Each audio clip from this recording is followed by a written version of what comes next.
I'm Michelle Calarco, and I'm thrilled to be joined by Jenna Hager and Ariel Sullivan at The Village to talk about Conform, the very first book in Jenna's new publishing imprint, Thousand Voices. It's a powerful story about finding your voice, choosing love, and standing apart in a world that demands everyone be the same. And it all starts right here in Connecticut. Ariel, Jenna, thanks for being here today. Hi, thank you. I love how this collaboration begins with your son's friendship, a play date that somehow led to the launch of Conform. Can you take us back to that moment and how a simple conversation between moms turned into this incredible book launch? Yeah. Well, Ariel, our kids were in the same class, but I had only met Ariel maybe once. Yeah. Because I was new to the town and I was commuting. And so and they were barely in school. Barely. 8 to 11 or something. So it's always missed drop off and pick up because of my job. So I had never met Ariel, but Hal and George had formed a really good friendship. So I wrote Ariel and I said, Hal is begging for a play date with George. Is he available? And then. Yeah, we came over, but George was born right before COVID, so had terrible separation anxiety for a long time. And so when I showed up, I'm like, he doesn't want me to leave. So I hope you don't mind if I just awkwardly stand here. And so we started up a conversation and I had texted you because I was running late. And, I said I was writing and Jenna asked me what I was writing and it turned into a full conversation. And at the end of it, she said, send it to me. And at the time I thought, she's just being kind. She has to get books all the time. I sent it and here we are. It's amazing. I mean, I think I was so struck by what Ariel, the thoughtfulness that came into what she was describing, not just for this book, but for a 9-book plan, which is wildly ambitious. And she knew every detail of what she wanted, and including an innovative publishing plan that not every author even knows to think about. So I was so really taken by what she had created that I was like, send it to me. And I meant it. We read it 2 weeks later. I think this sort of answers our next question, which is you've talked about with Thousand Voices, how you want to bring in 1,000 different perspectives and really give a voice to authors who might not otherwise be heard. So what was it about Ariel's voice and Conform that made you feel this is the story to start with? Well, first of all, I mean, it takes place in a dystopian world, and there's a lot of relevance for the world we live in today. So it's layered. There's a lot to talk about, which I like in my books because I pick books for book clubs. So I think this is a book that if you're in a book club, you'll want to be part of it. Also, the world building, it's kind of genre bending because there's a lot to discuss thematically. There's a lot there. It's really layered. The characters are really dynamic, but also it's a romance. So there's some joy and escapism. And the world building, is top notch. Somebody said today, a colleague that I work with on the Today Show, she actually works in the kitchen. She's a food stylist. And she was wearing a Twilight sweatshirt.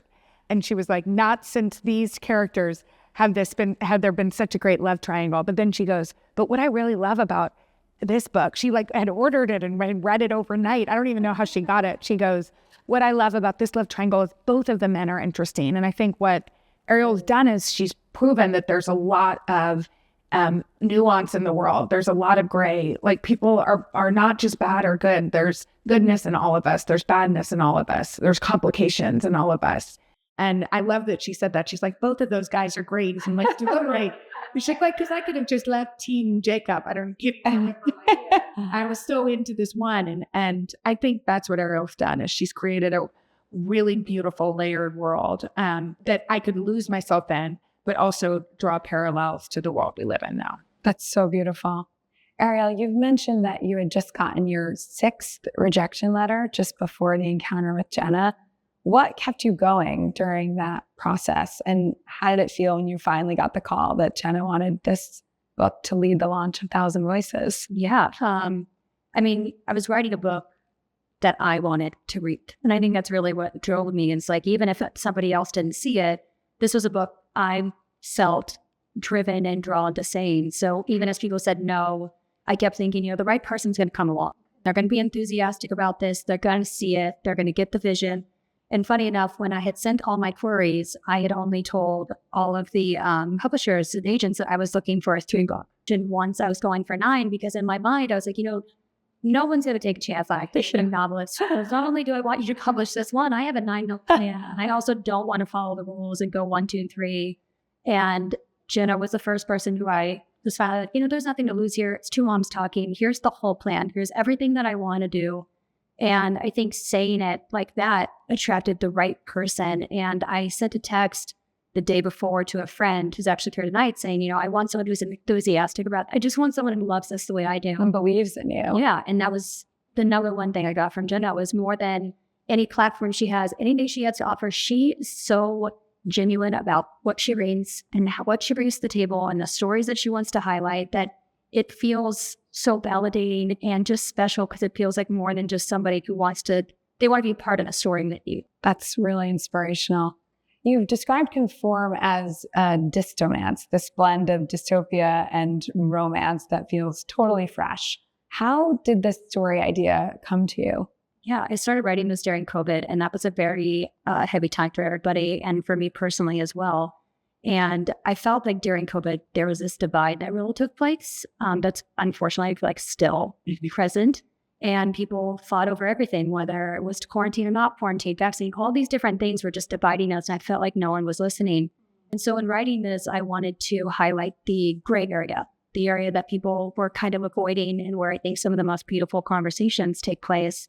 And so there's a whole subset of humans in this book where they all are gray. And they're kind of to represent what's lost between these two sides who are so at odds and how, beautiful stories can be told there. And you notice that she's wearing gray. I'm glad I did that. She's wearing gray, and I'm matching the cover. I like to do. Yeah, I love it. Jenna, with 1,000 Voices, you've taken the leap from being a curator of books into being a publisher. What do you hope 1,000 Voices brings to readers and to authors in the long run? Well, I mean, even just with Ariel alone, there were a lot of people dreaming to write.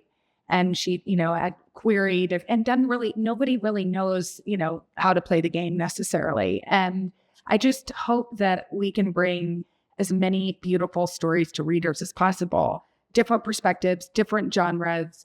Ariel's really our only sort of dystomance is kind of, we don't know that we coined it, but we say we're taking it, we're claiming it. I love it. But Ariel's are only really in this genre, although I feel like this book is genre bending.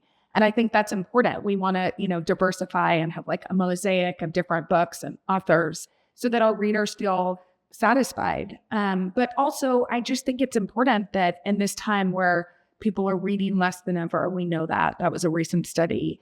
Authors are getting published less than ever. We're distracted by so much that we're raising up the voices of those that want to be published and giving our audience really great authors. Like I have no doubt Ariel is going to have a long career, 9 books plus that she wants. And that's so fun to be just at the beginning of all of that. And Ariel, what do you hope people take away after reading Conform? Yeah, I always feel like that's a hard question because we can all read the same book based on your lived experiences or what you're going through. I love rereading a book a decade later as it reads totally different. So really the big thing I can say is that they have the conversations that are in the gray that might be hard and they listen to each other. And then if somebody reads it, my personal story with this is that it's never too late to go after what you want. And shoot for the stars. Yeah. What did your boys say when you told them this news?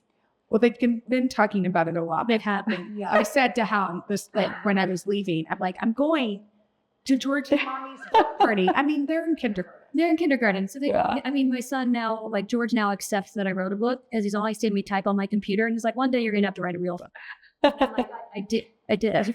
And so now that he sees it, he's like, there's no pictures. He wasn't that impressed. I wasn't that impressed, but that's okay. Yeah. Harsh critic. He also watched you.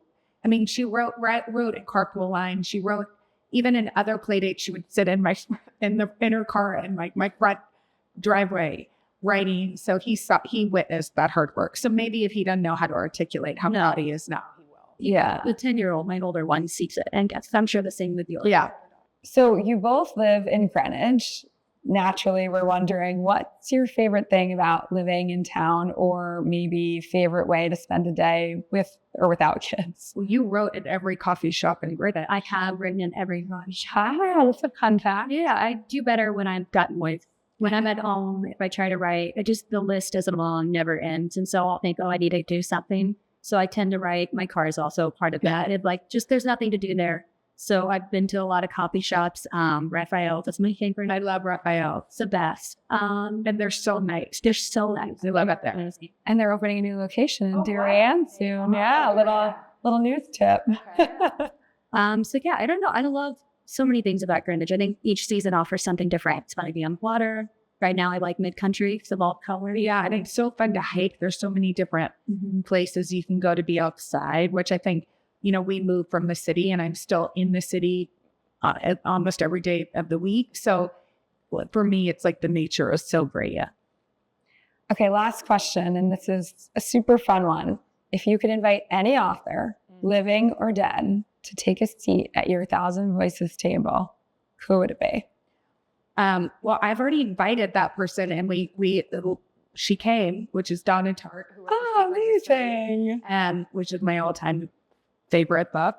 But I mean, she didn't come to my 1,000 Voices, but she came to our table, and we sat and hung out. And she let us re-release The Secret History on its anniversary for our book club, which was amazing. Incredible. So Donna Tartt would be mine. I think Mary Shelley. That'd be scary. Something very heavy in a time where it just wasn't done by Wendy. So I think I want to sit down. She's probably about it. She probably, no, maybe not. I just would love to hear her story. And inspire the next 8 books, probably. Yeah. Well, thank you, Jenna and Ariel, for the time. We appreciate your time. And we'll all be sure to pick up a copy of Conform.